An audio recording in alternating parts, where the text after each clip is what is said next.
I'm addicted to Horizons.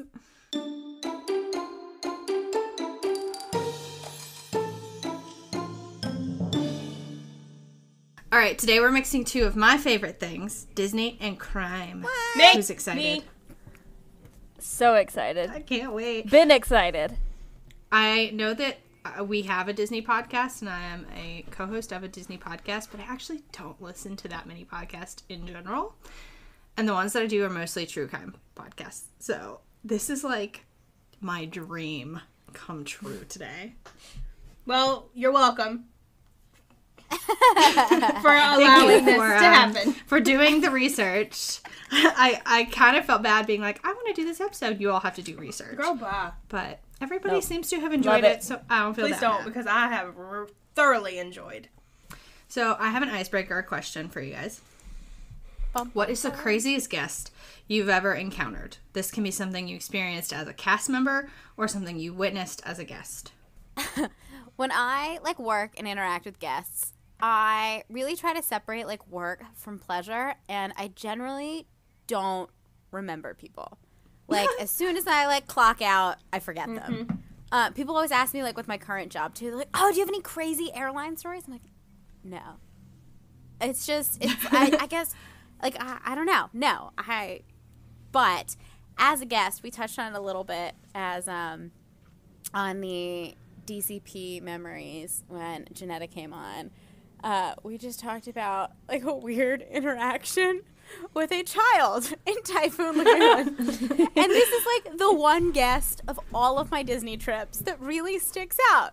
It was this creepy little 10-year-old that kept watching us underwater in the wave pool.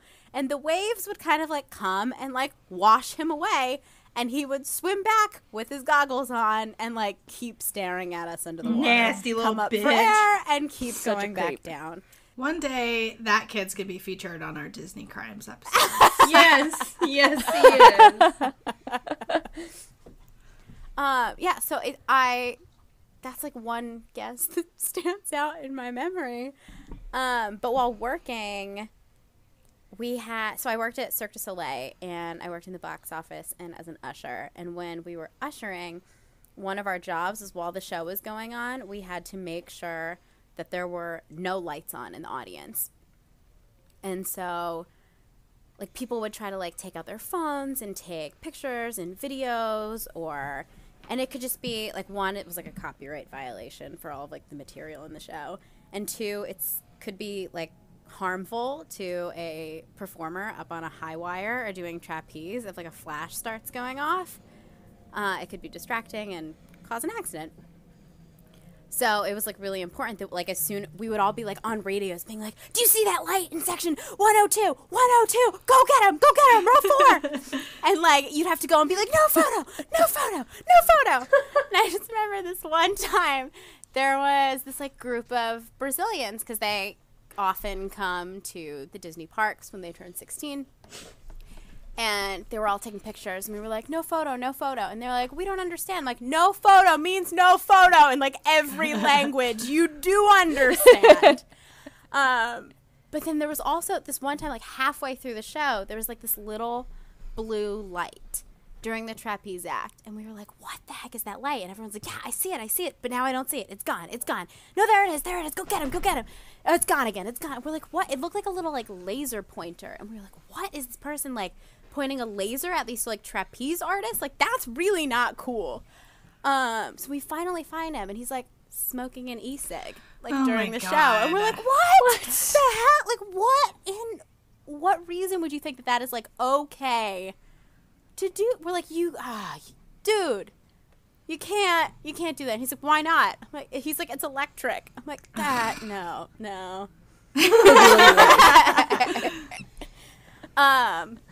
Yeah, so those are the two guest incidents I remember from my time on the college program, and then the one in my off time in a wave pool.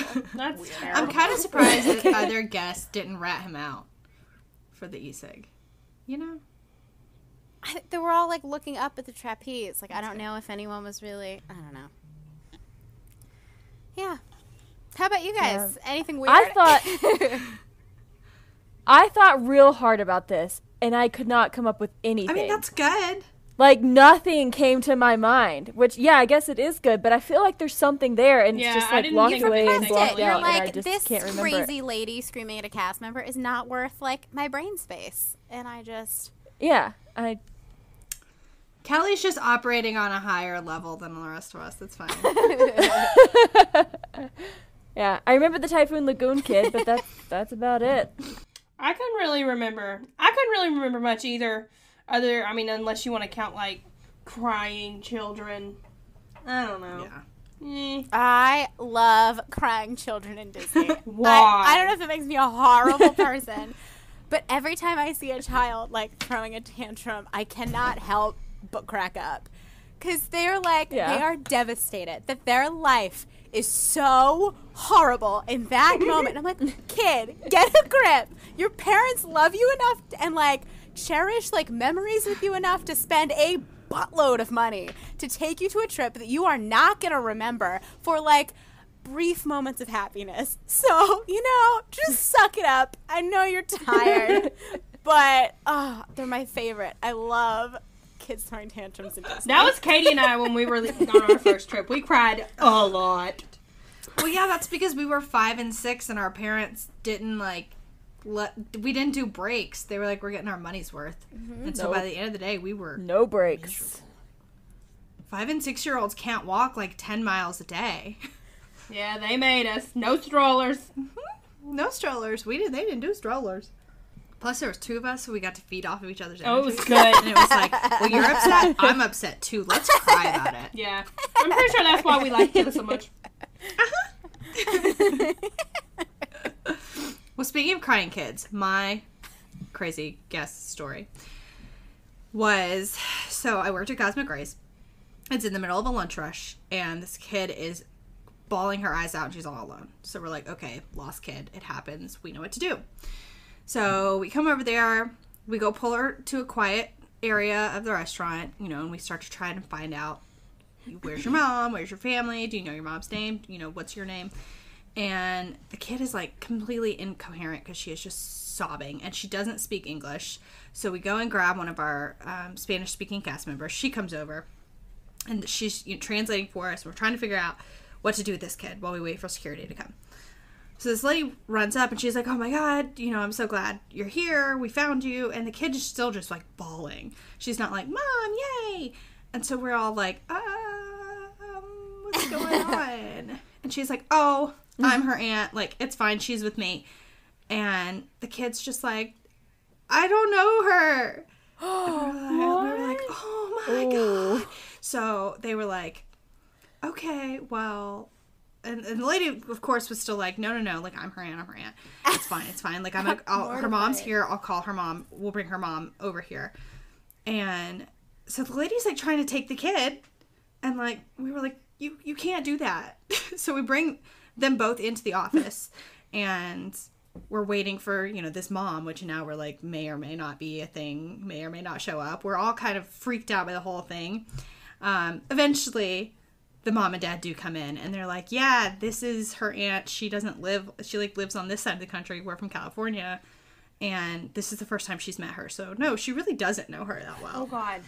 And it was like, oh, maybe the aunt could have explained that? We're like thinking we're going to have to call the cops and, like, have somebody arrested. And just this little, like, I don't know, 3 or 4-year-old just didn't really know who that was and wanted mom. No. And was like, I don't know you. You're still a stranger. Yeah. I mean, good on the kid for being like, don't know them. Honestly, this was like crazy. A very real fear of mine. I went on a trip to Disney with my mom and my sister and my niece, and we had fast passes for Space Mountain. So I think I went on with my sister, and then my mom went on with my sister. And so I took my niece on to Buzz Lightyear. And so there was a bit of a line, so we were standing in line, and she was maybe 2.5 at the time. Mm-hmm. Yeah, because I think we went, like, while she was still free. And so we were standing in line, and I'm like, no, maybe she must have been younger, because she wasn't really like fully talking yet. And I was like, oh my God, like if she just starts like screaming for her mommy and I'm holding this small infant like in line, like there's no quick exit. I'm like, I'm so scared. She was just gonna start like crying like, mommy, I need my mommy. Where's my mommy? And I was like, no. I'm gonna be on the nightly news. And so I just kept being like, okay, we're just staying happy. Look at the lights. We looked at the lights for like 30 minutes in line. Like, look at these lights. These lights are so cool. Look at the paint. Do you see this green paint? Oh, I love the color green. What's your favorite color? I just like would not give her the opportunity to think about anything to get upset about. I was That's so good scared. parenting skills, though. That's some It was good exhausting. auntie skills. Now she knows me and can communicate to others that she knows me, so I'm not as worried about it. Oh, gosh, that is Yeah, scary. this a kid was genuine just fear. like hysterical. And we got lost kids a lot because our restaurant was huge and there were I 3 get different lost in that bays with restaurant. 3 different menus. And so kids get lost. And the parents weren't in the restaurant either, so I guess the kid had to have been with the aunt. And maybe that happened. Maybe she was just like, I want my mom. And like she left the aunt to go like Find her mom, find yeah. mom. We never really figured out fully what happened because by the time the mom got there, the kid was like, "That's my mom." Okay, thank God. Glad you know. Okay. Yeah. And the mom like had her phone and was like, "Here's all these pictures with my child. Like she's my child." And we're like, "Okay, bye." Yeah. But yeah, that was probably the craziest guest thing that has happened to me. Not that they were crazy, but it was just like we thought it was about to That's get not an real ordinary quick. day. Yeah. That's scary. Yeah. So we would like to hear our listeners' Disney stories. They can be absolutely anything. If you guys have a crazy aunt trying to kidnap her niece story or just a crazy guest, if you're a cast member and have fun cast member stories, send us those. Email them to us. Message them to us on Instagram, anything. We would really love to make an episode out of your listener stories. Yeah. Yeah. So we're going to go ahead and get into our topic today, which is Disney crimes. We love to think of Disney as the happiest place on earth where no ill can befall us. This is mostly true, and Disney has gone to great lengths to ensure that the parks are as safe as can be. Crimes definitely still occur. Today we're talking about some of the most outlandish crimes committed on Disney property. So I'm going to be talking about a hostage situation at the Boardwalk Inn. Had any of you heard of this? Sounds like a crime novel. Like the Right? hostage at the Boardwalk Inn. Inn. Had anybody heard of this before we started research for this episode? No. Yeah, me neither. And I'm like, And I didn't read what how- you wrote down, so I'm like, so how excited. have we not, like, how is this not a thing that people know? Because Disney got money and they can pay people off. You ain't kidding. When I was trying to find all the, like, I wanted to really dig deep and get all the information and build, like, a profile of what happened. And, yeah, it was hard to find some of the information that I was looking for. So, I'm taking you back to 2000. Oh. Walt Disney World in 2000 was a magical place and time and was celebrating the new millennium. Epcot still had a parade called the History of Nations. Illuminations was still alive and well. And Epcot's Millennium Village was the center of this millennium celebration situation. Everything's a situation. Everything's a situation in my story today. So for 11 hours on June 29th, 2000, Disney's Boardwalk Resort was home to the first hostage situation on Disney property. So I'm going to start you with some backstory. 39-year-old landscaper Bismarck Rodriguez. Rod situation. Oh, I can't talk today. I have a drink here that I was going to start drinking after I'm done with mine. Because I didn't want to drink it before I got into it. But apparently it doesn't make any difference. Yeah. Okay, so 39-year-old landscaper Bismarck Rodriguez was one of 10 children that immigrated with his family from Cuba to the United States in the 1960s. He lived in nearby Polk County, Florida, with his wife of 14 years and 4 children ages 4, 9, 11, and 12. He had a history of domestic violence and abuse, and Florida and California records show that he was arrested for beating and threatening family members. In one instance, he even held a gun to his wife's head, stating, "One of these days I'll kill you, but you're not worth me going to jail." So, Wonderful. Wow. you know, great guy. Good old Rodriguez. So, he wasn't just like some stressed out dad who snapped. These charges on him had always been dismissed, so he didn't actually have, you know, like a record of anything. Wow. I couldn't find any sources explicitly stating that they were there on vacation, so let's just do what we're really good at and we'll speculate. Alright. What we do know is that he and his wife were estranged, and he had been in his room at the Boardwalk Inn for at least 2 days prior to the incident because he was reportedly making threats to room service in those 2 days. Wow. So, like, hi, Disney. Should have been red flag number 1. Or, like, why would any guest be allowed to stay on property if they're making threats to cast members? Yeah. Yeah. I have to assume that these threats were reported after the fact. Mm-hmm. Because I'd like to think that Disney would take care of their cast members a little bit better than that. You would think. Right? A phone call was also placed around 12:45 on June 27th to a cast member that Rodriguez suspected was having an affair with his wife. What? So, yes. He believed this cast member's name was Alex. And he called several times trying to get a hold of him and threatening him. He's quoted as saying, "I know you. I don't know if you fuck with my wife. All I want is my kids back. But if you don't tell her, I will kill you and beat you up." Which, The kill That comes does first. not make sense. when I read this quote, I was like, what? It sounds like a guy who's never made a threat. I will kill you and then beat you up after. Right, like he's got this history of domestic violence, and his threat is, "I'll kill you and beat you up." You could do one or the other, sir, not both. Right. So, you know, he's a class act. On the day of the incident, Rodriguez was attempting to reach this cast member and have him deliver room service. So he had been calling him and threatening him and trying to get him to contact his estranged wife for him. He hadn't contacted her. He hadn't been able to see his kids.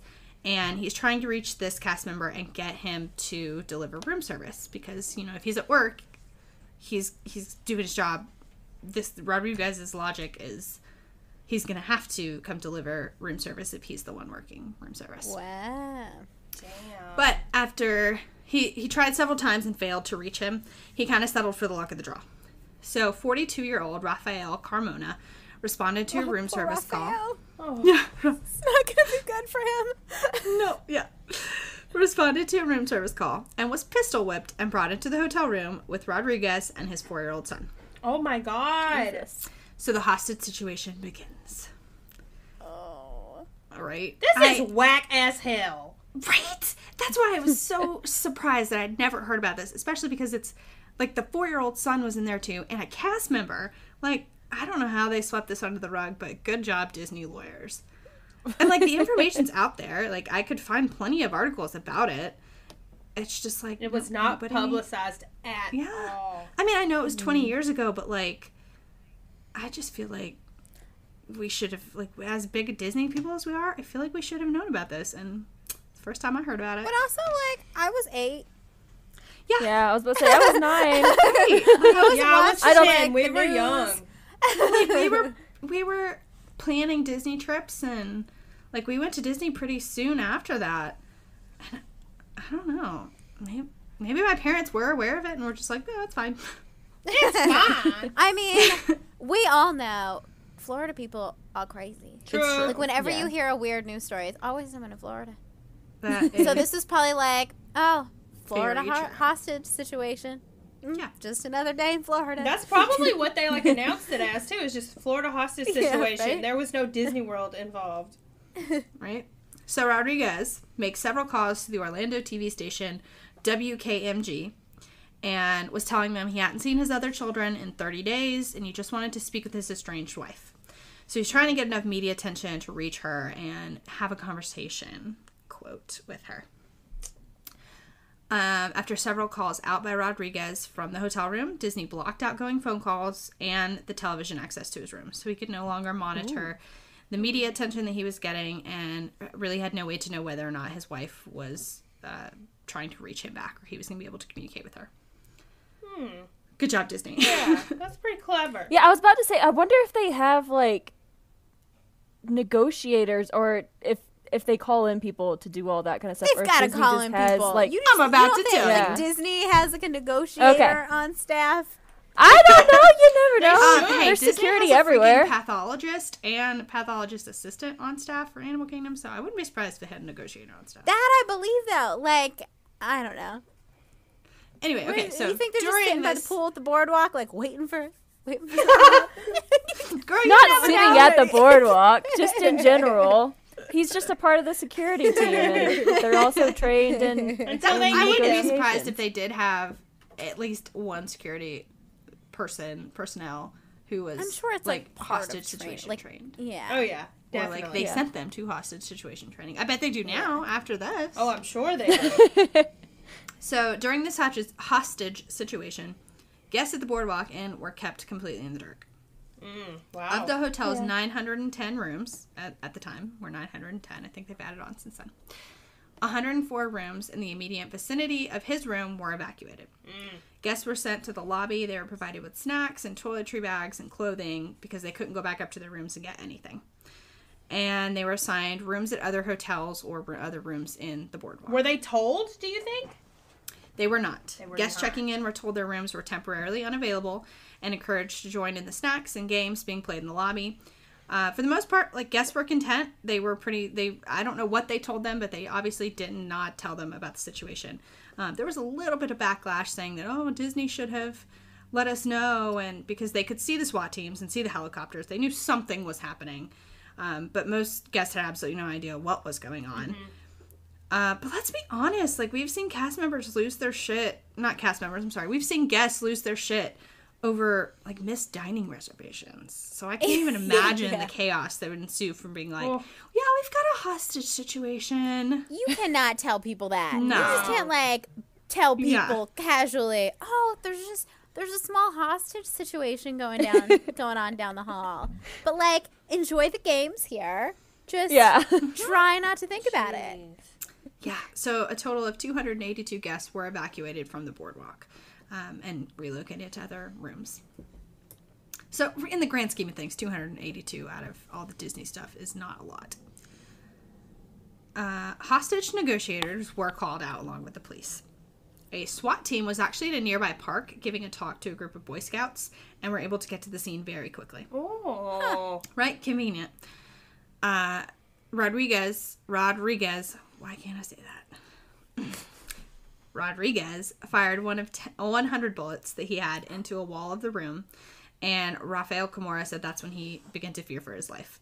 Damn. Yeah. The first hostage negotiator's name was Billy Vanderwater, which is sounds like a made-up cop name. Yeah, it does. Ever heard one, Bet you it is, too. right? Where's Vanderwater? Get him on the scene. Yeah, where's Vanderwater? So he spoke to Rodriguez for over 8 hours trying to get him to release hostages and surrender, to no avail. Rodriguez was getting increasingly more agitated, and the police department was getting restless and really wanted to end the situation peacefully and quickly. So they decided, before rushing the room and risking, lives of these hostages, they decided to swap negotiators and send in Mary Huggins. Within 15 minutes, she had successfully negotiated the release of the hostages and surrender of Rodriguez. Hell yeah, girl! Right? I'm like, okay, girl. She said that after hours of talking to Vanderwater, he was ready for a softer, kinder voice.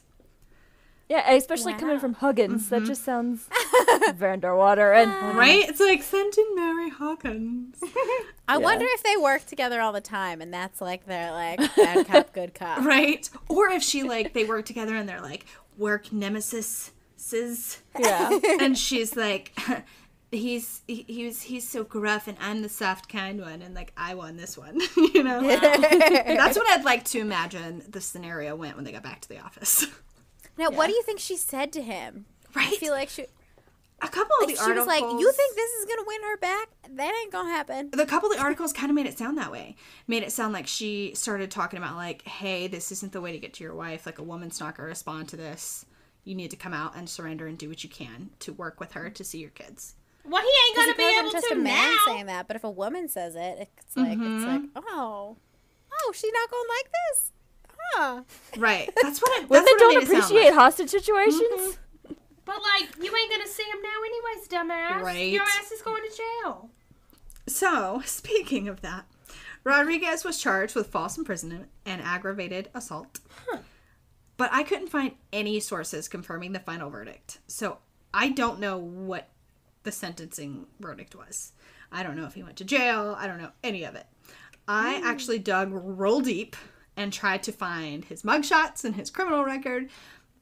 And even though it's public record, you have to pay for it from everywhere. So I wasn't gonna And do we're that. too cheap for that.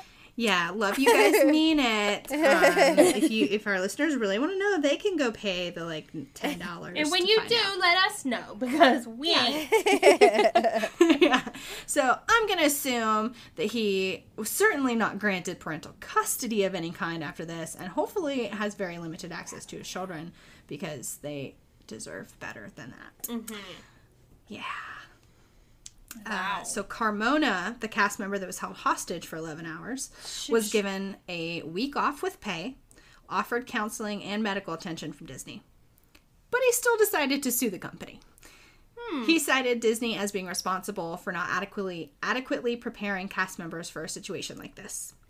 Wow. But of course, he dropped the suit after he reached an amicable settlement out of court. And I bet he Disney didn't was go back like- to work either. We will run you into the ground. So take this money and shut up. And they, I mean, allegedly. Yeah. he probably didn't work for them no more after that either. He terminated his own employment, and Disney actually issued an official, like, we wish him well statement. So, you know, they made it seem all happy and amicable, They can't be like, right? this guy was a hostage and we wish him the worst.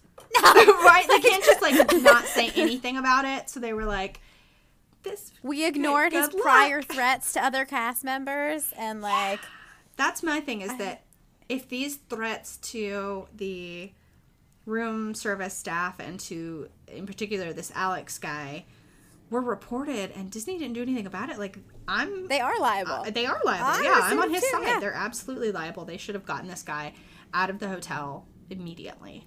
Or at least not send Allegedly. anyone to his room Allegedly. alone. Yeah. That's probably why they gave him a hefty amount of money. Mm-hmm. Yeah.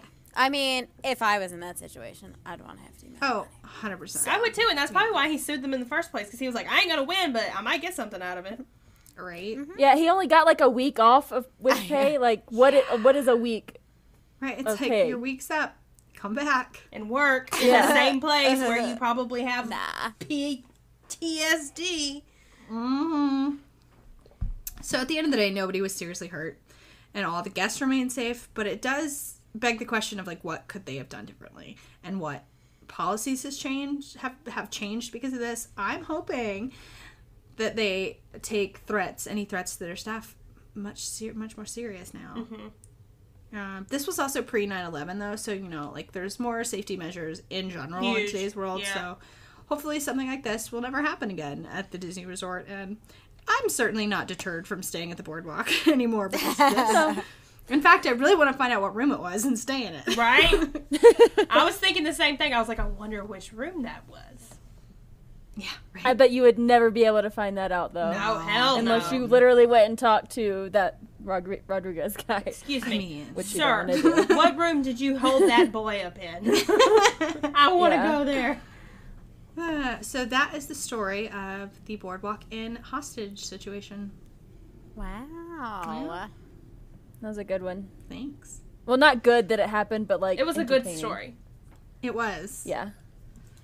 I don't think I can follow that up. No, yours was definitely very, very much a criminal thing. Yeah, yours is very crimey. Yeah, mine's chock full of crime. So my tale is a little less crimey.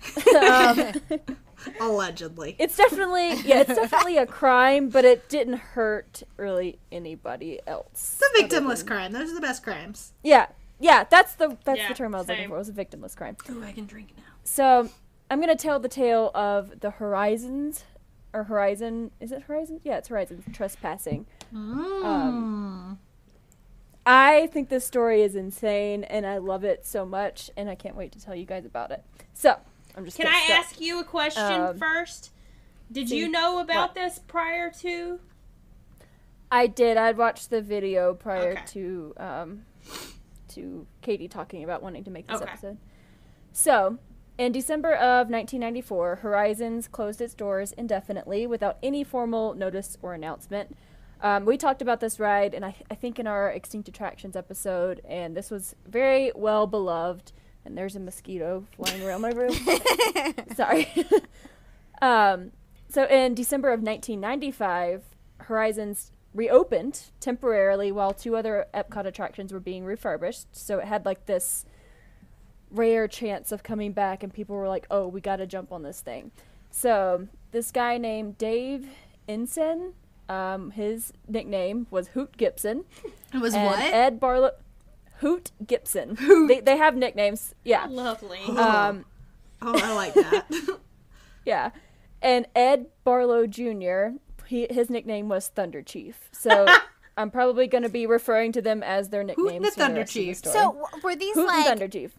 aliases for like this task, or this is like what they go I don't- by all the That time? I don't know. That's Oh, just like man. their names. Yeah. Hoot and I Thunder hope they Chief. go by that in their daily life. Truly. So they were huge Horizons fans and are huge Horizons fans, and they were like devastated when it closed. So they wanted to use the time while it was reopened to document every single thing about the attraction that they could. They loved this attraction. So they made an extensive checklist, and they broke down all 24 scenes in the rides and created a list of props, hand-painted backdrops, and set pieces. So they had these lists, and because they wanted to remember everything that they could about this attraction. They equipped themselves with mag lights, still cameras, and those huge, chunky 90s VHS tape recorders and Super 8 camcorders. So, like, they are loaded down They with are equipment. packed down. Yeah. They would have to exit the Omnimover, because this Horizons was an Omnimover system similar to, like, Haunted Mansion and the things like that. I never realized how much I talk with my hands. Not that they can. I enjoy it. Yeah, they would have to exit the Omnimover while it was still moving with all of their equipment, which, like I said, they had those huge, chunky, clunky VHS recorders. So before 9/11, security measures were only put into rides if significant reports of guests' incidents occurred. What? Yeah, which is insane to me. And Horizons was built with no security measures whatsoever. No cameras, no like motion detectors. Wow. Disney does. Safety does not begin with Horizons. Disney. No, it did not. Did not at all. Like, that's completely unheard of today. There's a camera in every single thing that you can imagine. So they have phase 1 of documenting Horizons. And during this, they would just jump out of the vehicle, take some pictures, and then jump back in. Insane. Wasn't there people on this ride? I'll explain that in just a Okay. second. Alright. Did they have a code name? Was this like Project Jumpy Hoot Thunder Chief? I don't think so. I feel like there was. Like they may not probably have had ever one, announced yeah. it, but I bet you in all their like planning Yeah. paperwork they had it like Project. Well, they had like phase Goosebump. 1 and phase 2, so it had titles. Oh man, this is good. Yeah. They eventually got bored with just jumping out of the vehicle, taking pictures, and jumping back in. They wanted to spend more time in each scene, so they came up with the plan. And this is a quote from the website that I got all of this information from. We'll post the links to the website. So, quote, Chief would hang out right near the loading area and watch people board the ride using the mirrors in the entry hallway. And Hoot would stay at the front entrance where he saw people entering the building. Chief would count the ride vehicles. There always had to be at least 6 empty vehicles ahead of them and 6 empty vehicles behind them for them to remain unseen while they were jumping out. Whew. So Jesus. So yeah, it wasn't crazy popular when it reopened for a short No. period of time. I imagine like if you Loads reopened of people. anything now for a short period of time, there'd be like a 3-hour Right? wait. Like if they and, opened yeah. Horizons Yeah. today, Oh, there would yeah. be. I mean, I know I'd make a trip down there to go. Hell you know? yeah. yeah, it was reopened, and I'm assuming like, I mean, it was closed for a reason. It wasn't getting the capacity that it should have been, so they closed it, and now it's reopened, and people are like, okay, we'll go do it if we can or whatever. But not these guys. They loved it too much. They lived there. So they would board. Yeah, they would board the ride. They literally did. They would board the ride, and then after they rounded the corner where there weren't cast members watching them anymore, they'd jump out and run as fast as they can to get as far ahead of the vehicles as possible. By keeping account of the car numbers, because each Omnimover had a number, so they could keep track of them. They had a precise idea of how much time they could spend in each individual scenes. Sometimes it was 30 seconds, sometimes it was a minute or two. And just as they got bored with their first phase 1 of just jumping out and jumping back in, they came up with phase 2, which was to spend longer times in there. Uh-oh. They would exit their riot vehicles. I mean, basically. Yeah. So they would exit their ride vehicles and stay in Horizons while it was operational, sometimes for as long as 4 to 8 hours at a time. Holy shit. Yeah. They How explored... did they get away with this and not be seen? Because nobody walks through the ride, I guess. No cameras. Yeah. God. They I explored mean, if every there was single like nook and a cranny. person like walking around the back of like, I don't know, Pirates of the Caribbean, and you would, but like, you might not notice them. And if you're a guest who's like never been there, you might just be like, oh, that's like a maintenance guy working on something. And just like ignore it. Like you might not tell the cast members. But they had these cameras and things. Did they not? I'm thinking, like, think about, like, Figment. On a day that's slow, when there's not a ton of people in there, but there's still people. And, Yeah. like, let's say it doesn't have safety measures or cameras. Somebody's still gonna be like, that doesn't belong there. Like, I would certainly be like, who are you? Like, well, you know, It like, was a different they don't have time, though. True It was that. a simpler Wild, man. time. it's a simpler time for crime.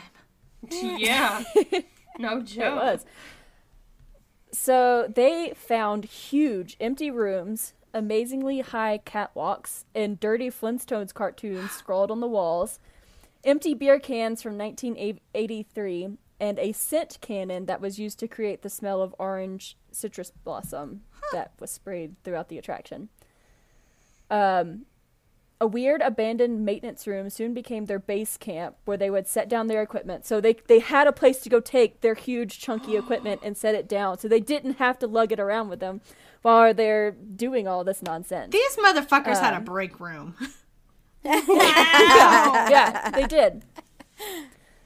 So they could set down their equipment, pick out whichever video recorder or cameras they wanted to take, and go take the pictures, record audio, and come back. And yeah, it made doing this so much easier because they didn't have all their stuff with them.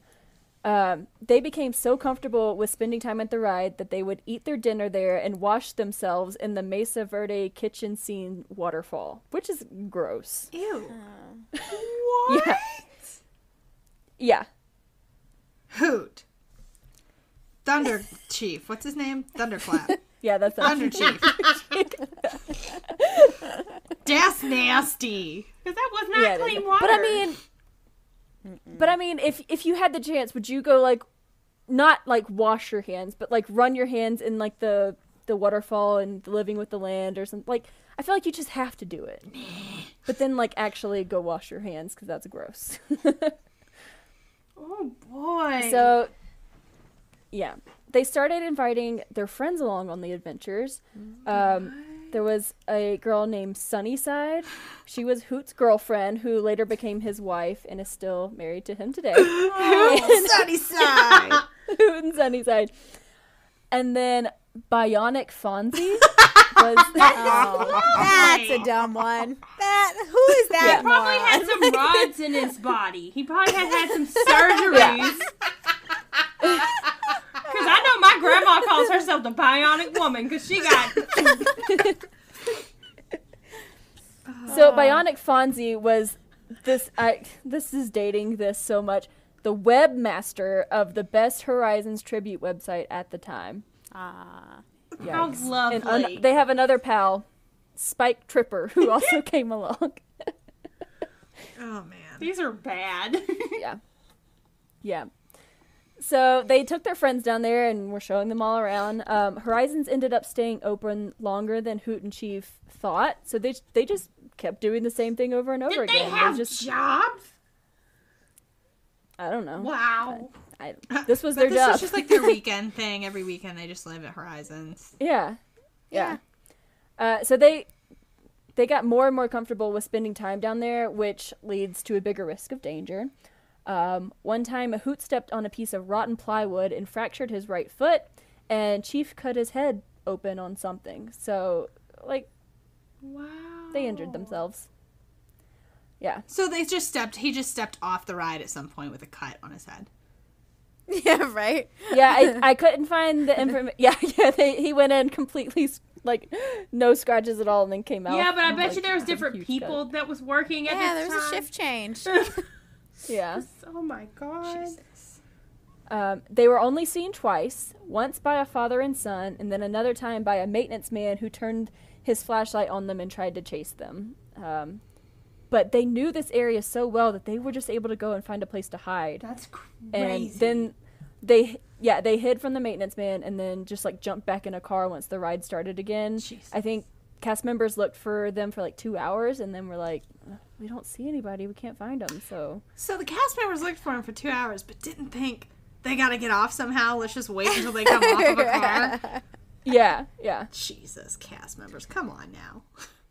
Because I jumped on a car and left. Well, you'd probably think someone was using a back door rather than hopping in and out of this moving vehicle. Keeping track of the car numbers and how many that they had to count before they could get back in.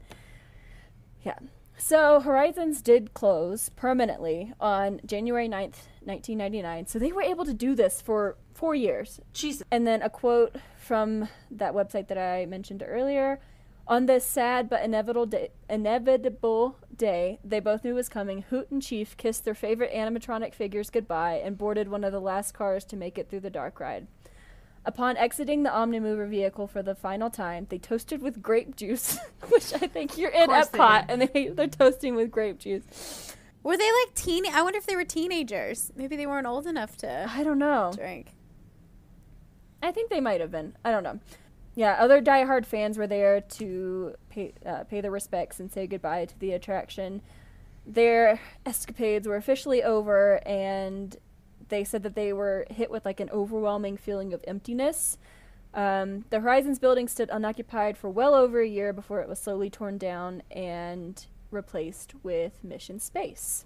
On May 29th, 2014, at the age of 45, Ed Barlow Jr., which was Chief, he passed away after a really bad battle with cancer. Chief's final request was that his ashes were scattered in the Magic Kingdom by Hoot. Knew that was coming. Yep. So Hoot went into the Magic Kingdom with his ashes packed into his pants. Oh my god. And then transferred them to a Disney drink cup, like the ones you get at a quick service meal, just like the little paper cups. And it is said that he dumped them in the area between Cinderella Castle and where the Merida meet and greet is. I don't know how much of that I believe. There is a 25-minute documentary on YouTube called Remain Seated, Please, that was made by Matthew Serrano. And I think it shows him on there with the cup, but you don't know if there's actually something in the cup. So you can go and watch that, and it kind of details the entire trip and shows pictures and video clips and things like that. So Hoot has completed a crowdfunding campaign to fulfill his lifelong dream of building his own mini golf park in Orlando. Hoot and Sunnyside's mini golf. That's exactly what it is. The park has a mid-century Western feel and will be called Westward Hole in One. Huh. Instead of Westward Ho. That's okay. Yeah.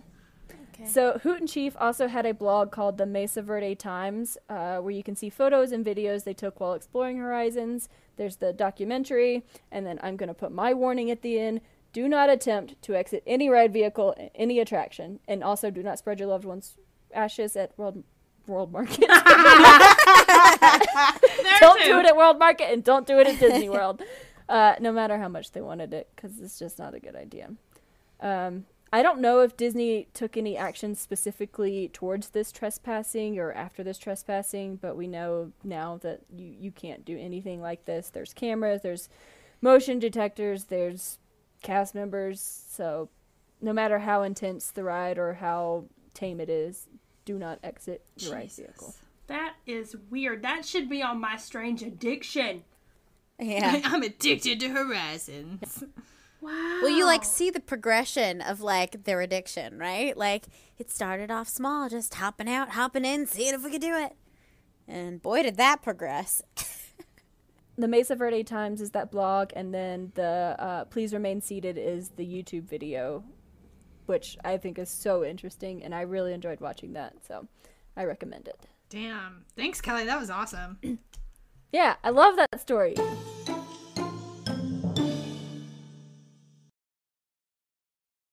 Have you ever thought about starting your own podcast? It's so easy with Anchor. Anchor is a one-stop shop for recording, hosting, and distributing your podcast. Best of all, it's 100% free and ridiculously easy to use. And now, Anchor can match you with great sponsors who want to advertise on your podcast. That means you can get paid to podcast right away. In fact, that's what we're doing right now by reading this ad. We struggled to find the right way to distribute our podcast, and Anchor made it quick, easy, and free. We're on platforms we had never heard of, and that's all thanks to Anchor doing the hard work. So, if you have been thinking about starting your own podcast, head on over to anchor.fm/start. That's anchor.fm/start. So, I chose to do my Disney crimes. I put crimes in quotes because, no, not really a crime. It just happened.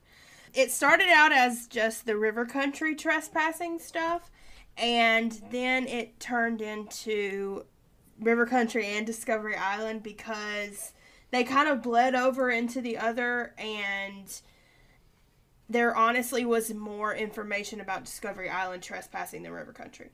Anyway, so just to give a little background on the two, if some of the listeners may not know, Discovery Island, it's in Bay Lake. It is behind the Contemporary over by Fort Wilderness. Walt actually purchased this in 1965, and he was originally going to name it Blackbeard's Island, and it was going to be pirate themed. It opened in 1974, and it was open until 1999.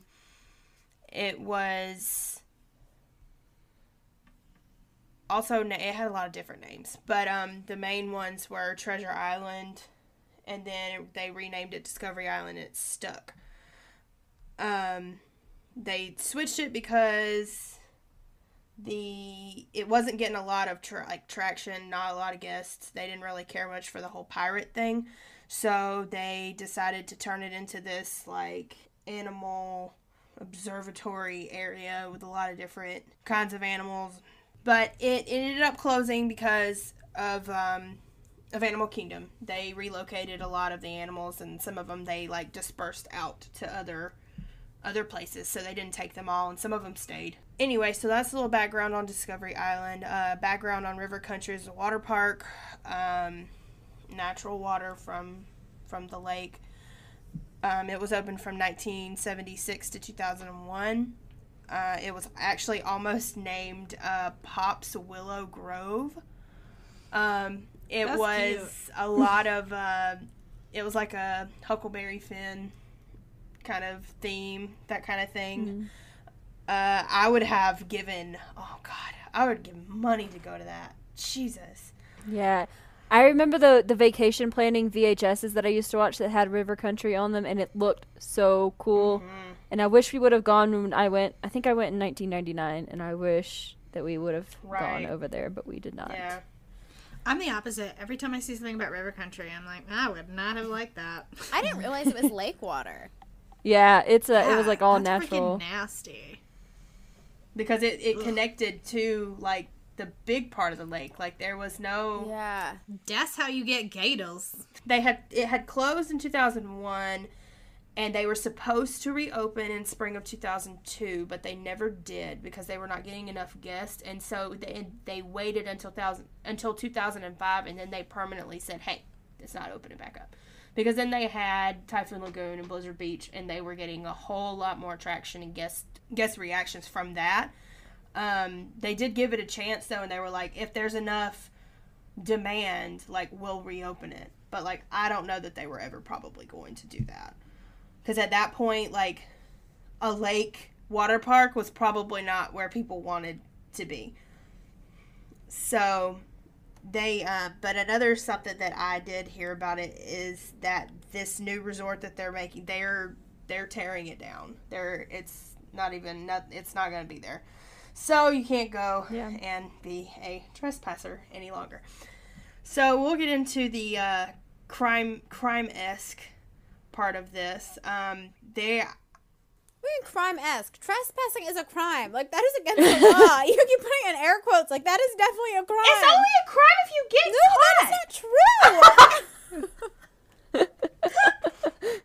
Yeah, trespassing is definitely a crime. It is, however... Whether you get caught or not. Then you don't get any repercussions from it. Oh, my gosh. Okay, well, that's like saying murder You're isn't a making crime my if you don't get caught. blood boil.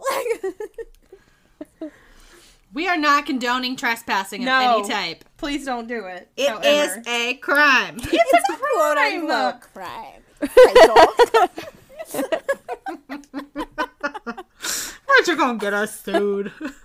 No, it is. However, a lot of these people, like, there were no significant, like, repercussions from what they did. Like, That does not make it okay.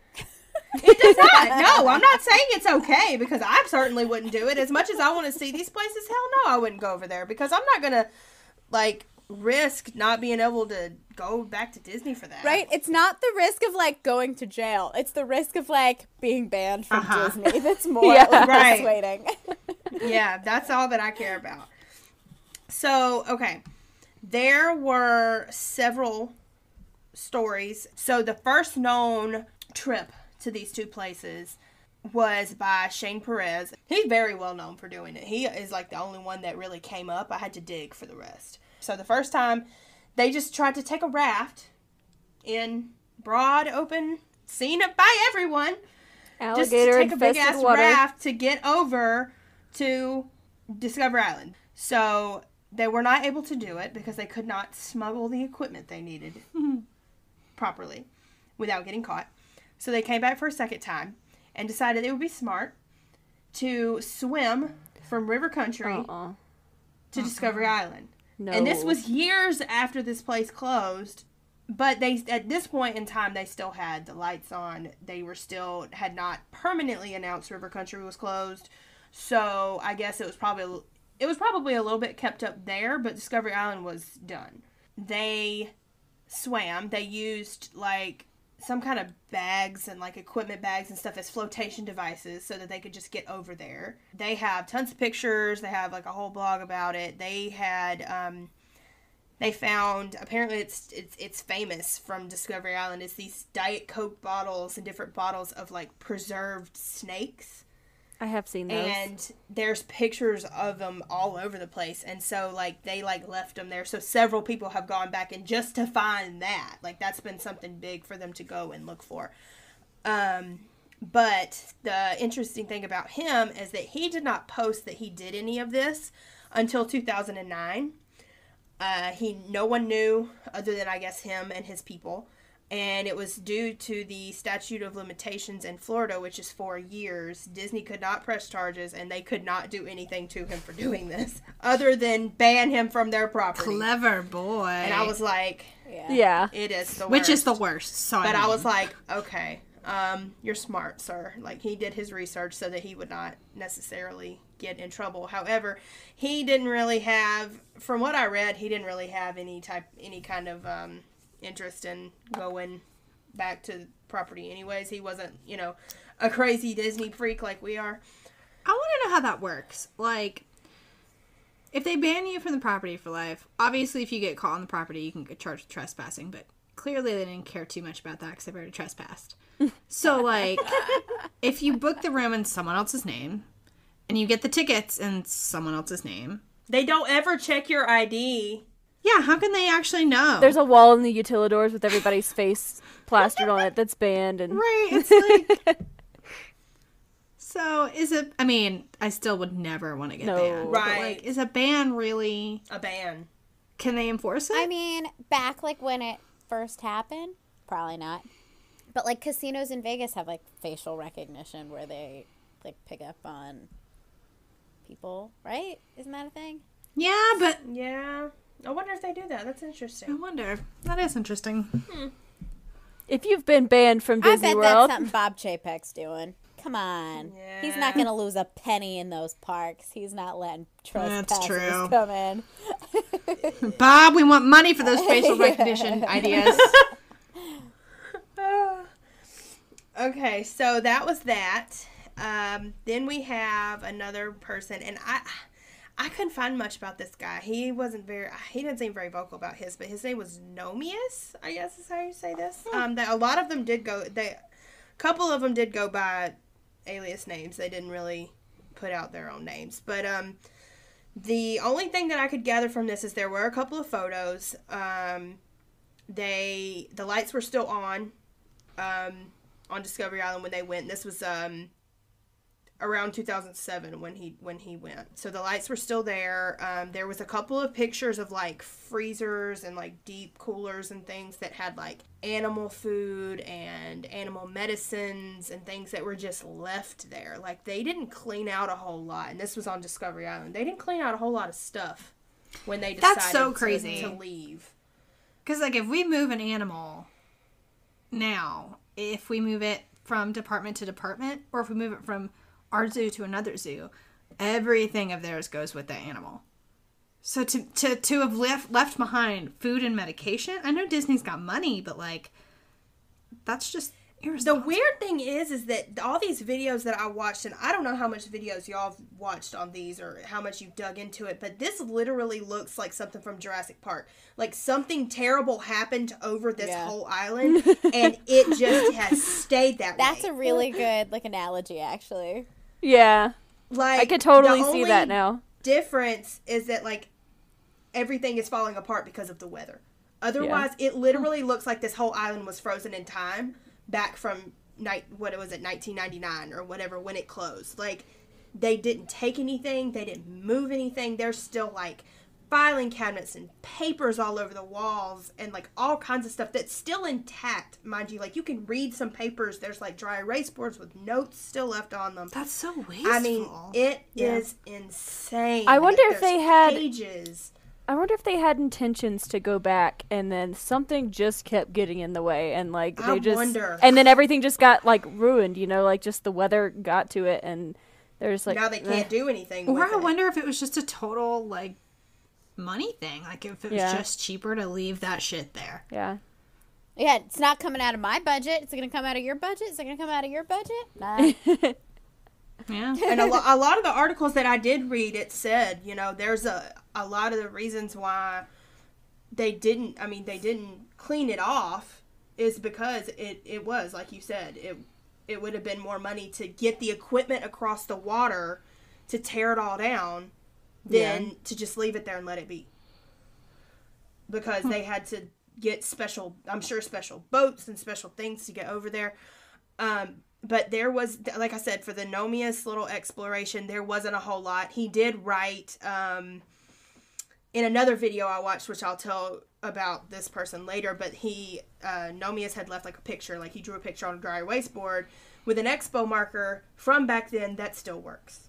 Which was crazy because like the expo like logo was different. Like the guy showed it in the video, and I was just like, holy shit. It was just really weird to me. I got more into the Discovery Island stuff than I thought because it was so amazing to me that, like I said, all this stuff just looks frozen in time. Like, it was never moved, never touched. It's just really strange. I think that's like the whole appeal of like going to trespass there is that everything is so pristine and that like you want to go see it for yourself. So then the next person, he's a little snooty. His name is Seth Lawless. I don't know if that's his real name. That sounds made up. He's pretty snooty, and he was very sassy, and he thought highly of himself, from what I could tell. So he had drone camera footage. He went in 2016, so there wasn't a whole lot of like people going over there that was very distinctly reviewed on and like on the internet from in about 10 years or something. So he went over mainly his was mainly to river country. He went over, and apparently he started this big, huge ordeal about how Disney doesn't take care of its stuff and how Disney just leaves things and there's no reason for everything to be left behind, and why did this happen, and like he had a whole big issue with that, and I'm like, it doesn't concern you. Why are you opening your mouth? Well, he has a big Instagram following. Oh, it was a way for like it to spin it on like, oh, I'm not the bad guy here. Like Disney's the bad guy here. Yeah, yeah. So that to make it okay that he went there.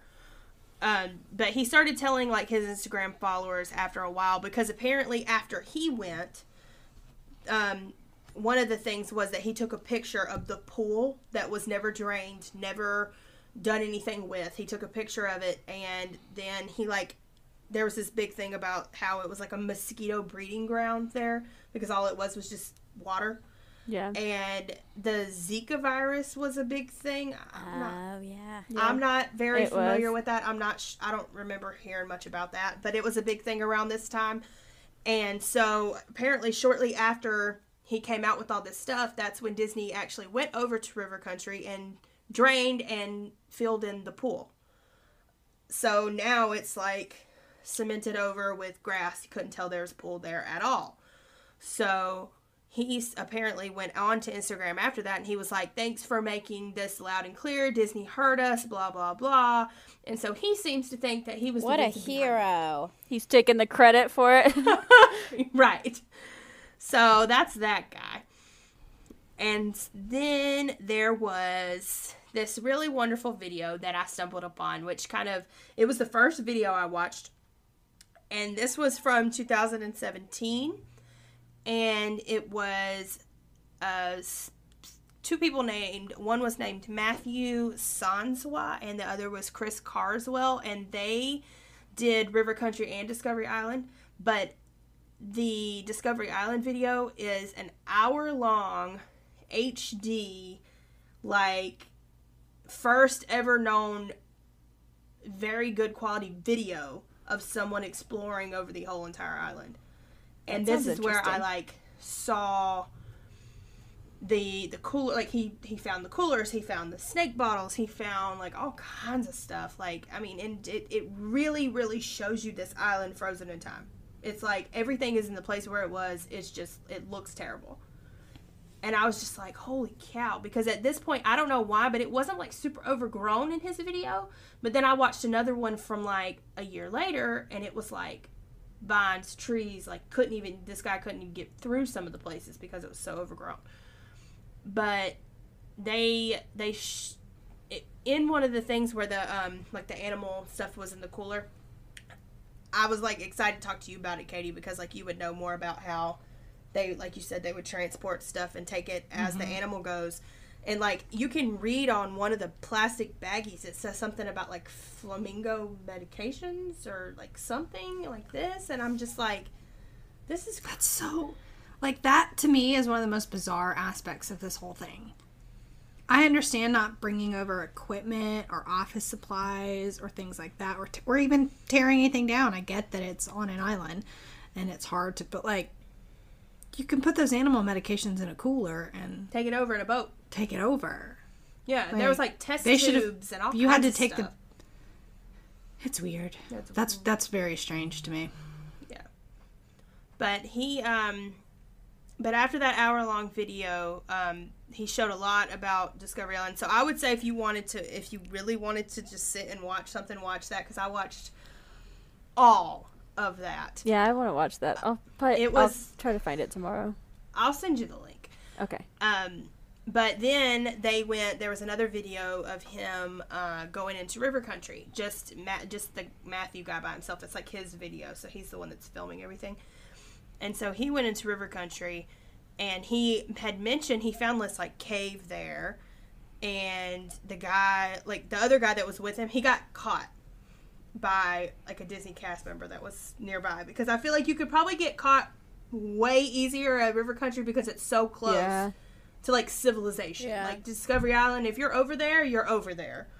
Like unless you go towards the edge, nobody's gonna see you.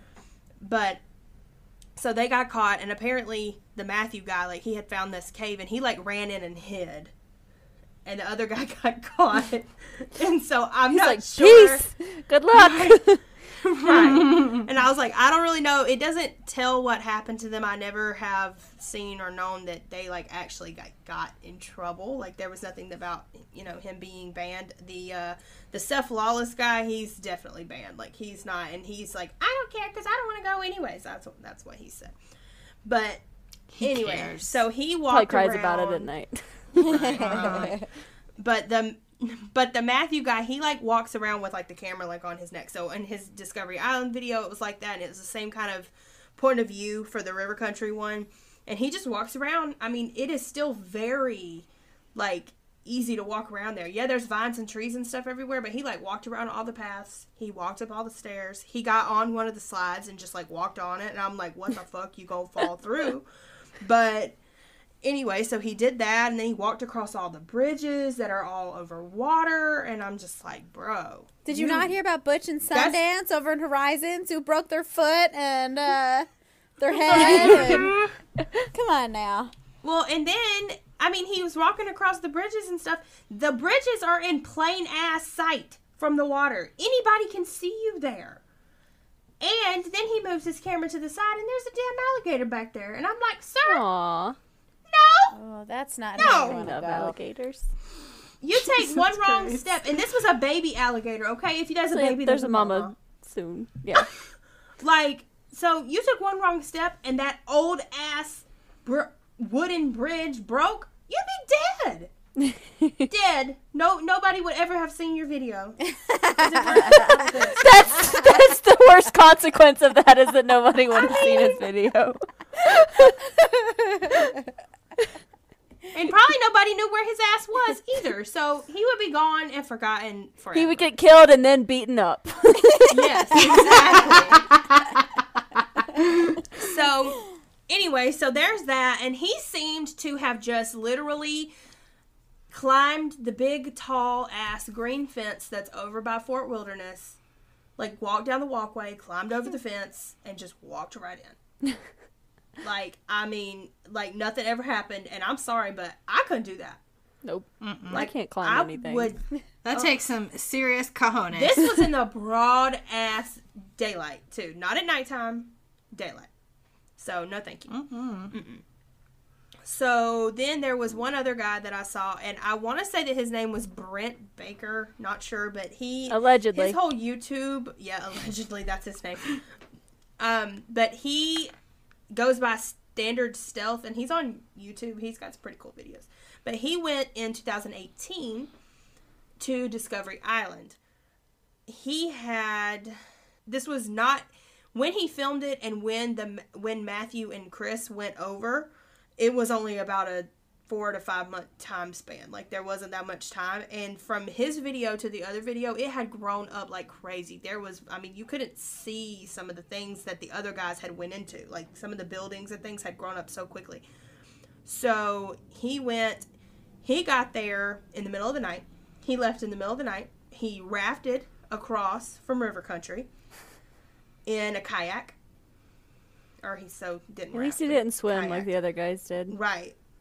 And it was like it was one of those inflatable looking kayak things. So it was very like, he like deflated it and took it, whatever. Probably very easy to get in somewhere and around. So he did that, and he like apparently slept on the beach until morning on Discovery Island. And then he got up and he walked around, and he took like a machete and like tore stuff down and like walked around and found all these things.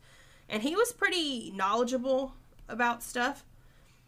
And so he went and he, like, this is where I saw, like, the drawing of the nomiest guy on the board and all this. Well, he went into, like, the staff areas, which was kind of cool to see. And again, like, chairs still at desks, papers still all over the place. Like, it was really strange. But he went into one and he just, like, fell through the floor. In one of the buildings. Just like, Jesus. He was just like, this floor is very unstable. And then he turned around and boom. Like, I was just like, okay. Oh, God. So, No, I can't sue Disney for that injury. Nope. it literally shows him getting back in his boat, going back across the water in a hellacious lightning storm. Ooh. Like, raining, wind, lightning, thunder everywhere. And he's just in the middle of the water on his little raft going back across. And I'm like, sir, you are so stupid. Could you find anywhere that it told you, like, the distance between River Country and Discovery Island? They said like 350 feet. Oh, okay. Okay. So not long. Not that far. No. I'm, like, picturing, like, miles. For some reason, I had, like, a mile or 2 miles in my head, but Yeah, it's not it that didn't far. take him long to get over from the Okay. other. So not far, but still, like, that's still a pretty far distance if you're swimming in Yeah, of course. alligator-infested waters like Yeah. that one guy did. That's real Definitely. Probably feels like a couple miles. Yeah. stupid. Yeah. For whatever reason, he said, I never thought about alligators or anything like that. Okay.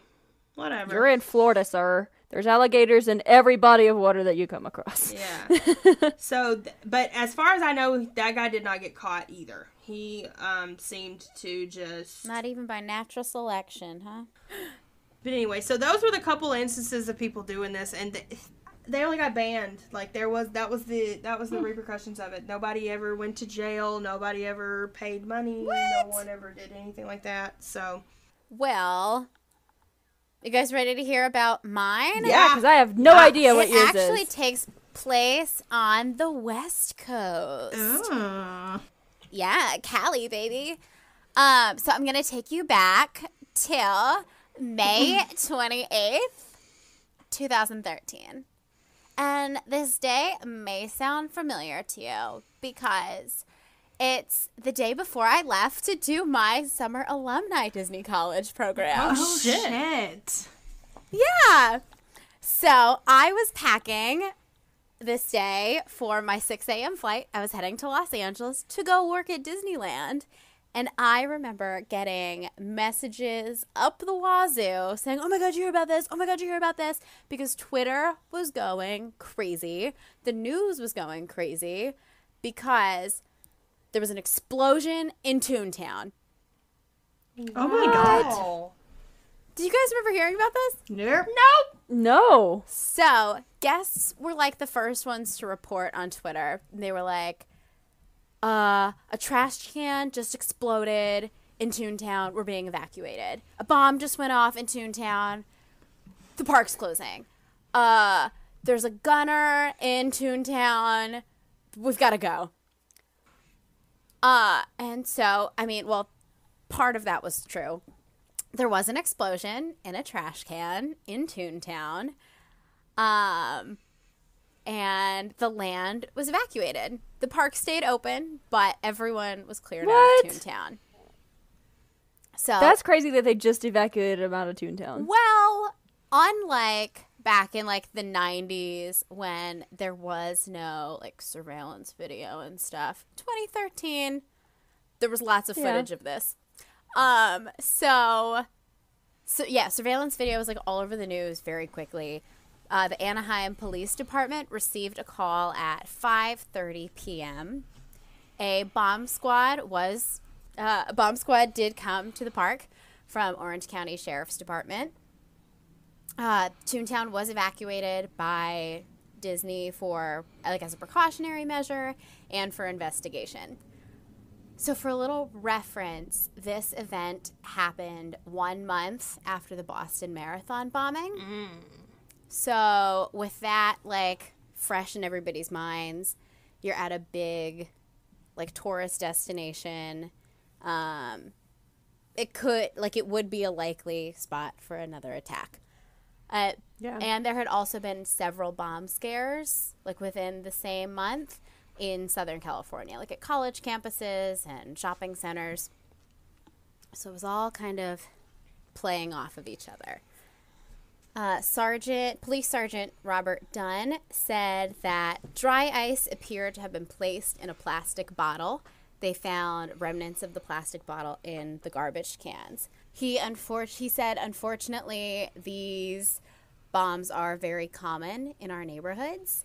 So they were very familiar with the device. He said the reaction is similar to putting like a Mentos in a Coke bottle. Wow. So imagine doing that and then tossing it into a garbage can with the lid on. Like, it would make a loud bang. It's gonna go boom. So, I mean, it took them 2 hours to, like, clear out the land, investigate, and They reopened the land around 7:30 p.m. Didn't take them very long. There were no injuries. There was no damage done. And they arrested Christian Isaiah Barnes on the scene. Wow. He was a 22-year-old Long Beach resident. He was a cast member who worked in outdoor vending. What you doing, Christian? So they said that, the LA Times reported, authorities said Barnes was working at a vending cart in May outside of Toontown when he put one of the water bottles in the cart. When another employee arrived to relieve him from his shift, that worker opened the cart and the bottle exploded. Then Barnes reportedly walked away towards the break room, put the second bottle in the trash can, and left the area. A few minutes later, it exploded when a custodian tried to empty the trash, according to the statement. So I feel like on the news and stuff, we only heard about, and we saw the footage of the trash can one. I didn't know that there was one prior to that, which makes it almost seem like he was like, I don't know if he was like pulling a prank on his coworker. Right, he sounds like one of those shitty pranksters that's all over YouTube now. Yes. Bombs are not a prank, though. Just throwing that out there. Even if they're Mentos and Coke bombs. Yeah. Yeah, still not cool. But Sergeant Dunn reported that Barnes is cooperating with the investigators and has indicated that this is an isolated incident with unanticipated impacts. So while there were similar bombs going off in like Southern California, they didn't think that this was related to any of those incidents. But Barnes was initially charged in Orange County Superior Courts with one felony count of the possession of a destructive device in a public place. Wow. He was held on $1 million bail and faced a potential 6-year prison sentence. Jesus. So don't mess with Disney. Yeah. Because bail's expensive. So this event, again, was on May 28th. In November, he pleaded guilty to one misdemeanor count of possession of a destructive device.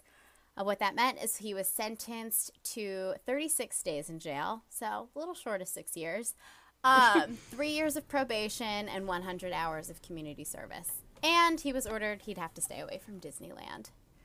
So he lost his job, paid a lot of money, but they did get a felony down to a misdemeanor, so that's okay. That's better than... Mm-hmm. So, for some giggles for him to, I'm sure, I'm sure he thought it was hilarious or something like that. Like, it just seems like he was like, I mean, you know those kids in like your high school who just make dumb decisions and do dumb stuff like this. Yeah. Yeah. Like, I feel like I can say this as a former Disneyland employee. Like, you don't have to have a lot of brains to be like a Disney cast member. Like, you're getting paid minimum wage. You could be working there. You could be working anywhere. It's not super competitive.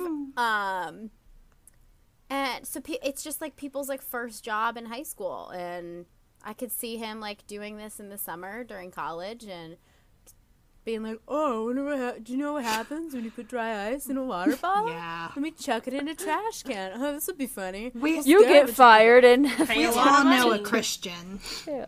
Yes, we all know a Christian Barnes. Yeah. But yeah. That's the story of the Toontown bombing. Damn. Victimless crime. I think it's so funny because isn't there like the little prop that you can take pictures with that's like a big like plunger bomb that you push down and it goes. How funny. Oh god, this was really cool. I really enjoyed this. I like that we had like 2 victimless crimes and then 2 Victimy crimes. there were victimy crimes, yeah. And one involved a cast member. Scandalous. Yeah. Man, I did not think that I would risk my job for something so stupid. No. No. Well, because you think with your head. Yes, I Humans do not. You're not a dumb 22-year-old boy who's like, Which I think is probably how it must have come across in court. Because it didn't seem like he had a very... Like, it didn't... Yeah, he wasn't prosecuted to the fullest Definitely extent. not. He got a pretty good plea deal, and so I'm sure it was just a...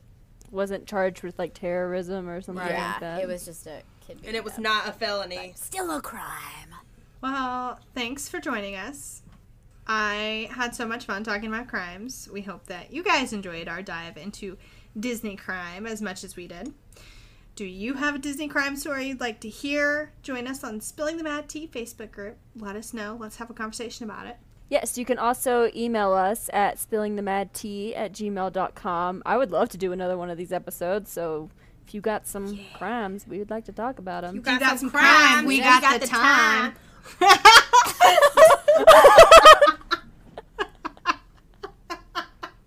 That was magical.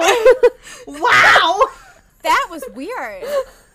Yeah, it was weird. Man, we're related. Damn it. That was so weird.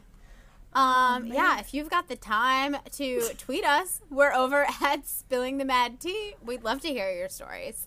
I'm sorry, it's not Spilling the Mad Tea. It's if you've got the time, you can tweet us at Spilling Mad Tea. We'd love to hear your stories. We're professionals. Yeah. Double take. Said no one. Katie already said about Facebook. We didn't say Instagram, but it's okay. You can find us on Facebook though. You can like us at We are Spilling the Mad Tea there. Like she said, join the Facebook group, Spilling the Mad Tea Podcast. You can also follow us on Instagram. We are Spilling the Mad Tea there. And don't forget to rate, review, subscribe, and all of those fabulous things on your podcast platforms that you're listening to us on now. Yeah, if you really like us, it would mean so much if you would go rate us on, what is it, Apple Podcasts? Apple Podcasts. Yes. We don't have a lot of reviews, and we know there's more than 2 of you listening. Hannah, I'm looking at you. Brandon, I'm looking at you. Yeah! Not to call y'all asses out or anything. That was definitely to call Yes. the asses Your out. asses have been Review us. Tell us things about ourselves that we can read back to you on this podcast. All right. Yeah, and stay out of jail. Yeah. Everybody, don't trespass. Don't It is trespass. a crime. It is a crime, but don't get caught. You can still do it, okay? Stop it! No! Ignore everything she just said. Don't trespass. Don't take hostages. Don't put dry ice in a water bottle. I think that's about it. And, Don't be stupid. Yeah, don't be stupid. Bye. Bye. And that's the tea. That's the motherfucking tea. Yeah. I think we should end this episode. Okay, bye.